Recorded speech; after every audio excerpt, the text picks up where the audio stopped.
Let's do the astro weather for Tuesday, October 31st. Happy Halloween. So the moon went void last night at 10:35 p.m. and it will stay void until 2 a.m. on the 31st. Then it will move into Gemini.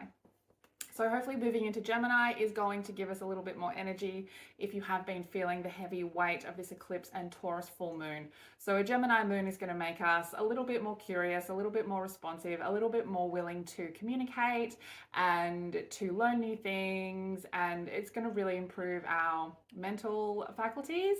So hopefully these fast, busy days are going to give us a big shift in energy. However, at 3:03 a.m. while we are sleeping, there is an aspect, a square between the moon and Saturn.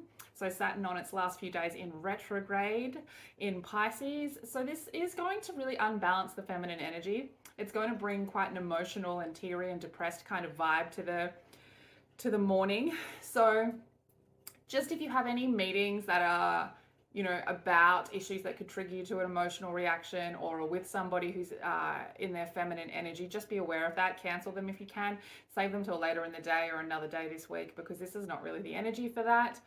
Particularly if you celebrated Halloween last night and you maybe had a few too many drinks or had too much candy, anything that can kind of make us go up to those heights under this energy of this square with the moon and Saturn, it can really bring us down to some low lows. So just be aware of that. Then at 7:29 a.m., another square, this time between the moon in Gemini and Lilith in Virgo. So another heavy energy here. This is a curious look at places where we have let ourselves down, places where we felt oppressed, places where we didn't choose ourselves and where we may have judged or been critical of ourselves or others. And this is a very emotionally volatile and confronting energy under this aspect. Okay, it could be an emotional conversation coming up in the morning that triggers an emotional reaction. The outcome of this is that it wants us to become more emotionally mature about looking at ourselves in that light, but it could be quite a heavy lesson to learn. So just be aware of that, all right?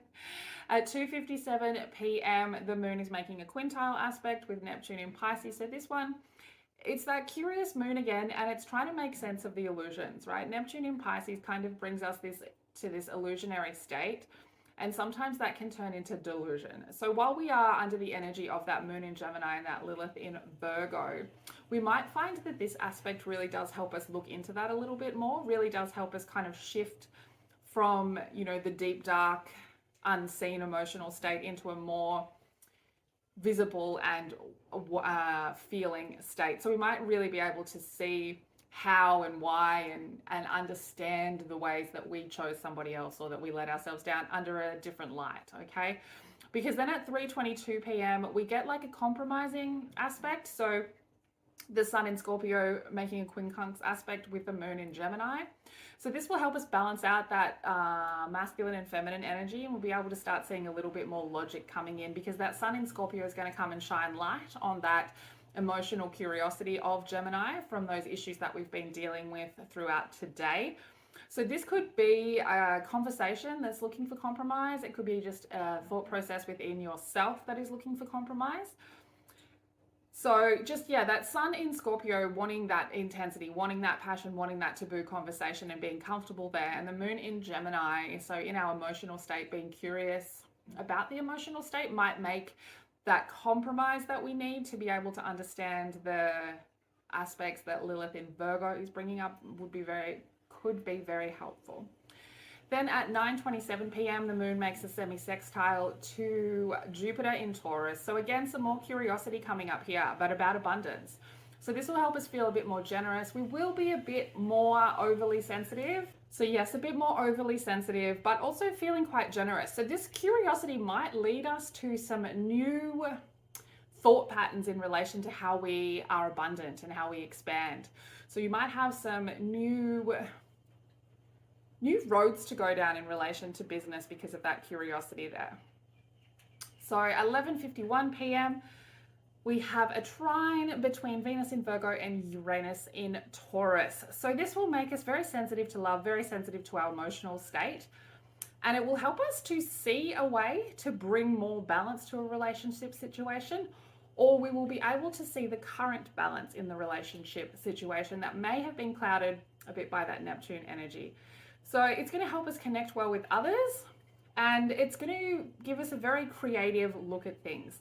So maybe a new artistic, a new creative way to express yourself comes up. Maybe you find yourself in a new artistic state of mind that you haven't been in before. Maybe you want to paint when you normally draw. It's some really nice creative energy with, Venus in Virgo. Just being aware that it can also, Venus in Virgo can be quite critical, and Uranus in Taurus can bring a lot of sudden change. Taurus not really a huge fan of the change. So you might find that some of these new thought patterns or these new ways of thinking that come up, you might find yourself being very critical of them at first. But the trine aspect being quite positive, you should find that it'll help you move through some feelings.